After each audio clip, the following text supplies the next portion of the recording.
This is a bag of shit, but it's really good shit. It's cow dung shit, and we're going to be putting it everywhere in our garden. Organic cow manure, also called cow dung, is rich in minerals, especially nitrogen, phosphorus, and potassium.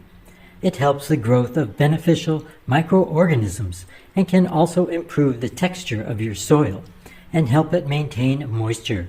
So, if you feel uncomfortable with using chemical fertilizers, this may be a good alternative method for you. You may be wondering how to apply cow dung fertilizer, and that is what I will be demonstrating. If you buy your cow manure online, it will be an easy to apply consistency.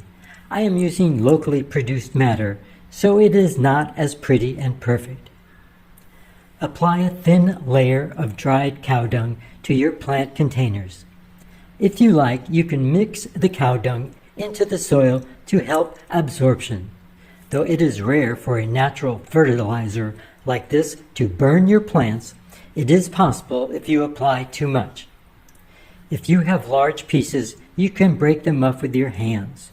I am spreading the larger pieces directly onto the soil in my garden, where they will break down slowly and naturally. I like the idea of using natural sources to fertilize my garden. Please tick that thumbs up button, leave a comment, and I'll see you in the next video.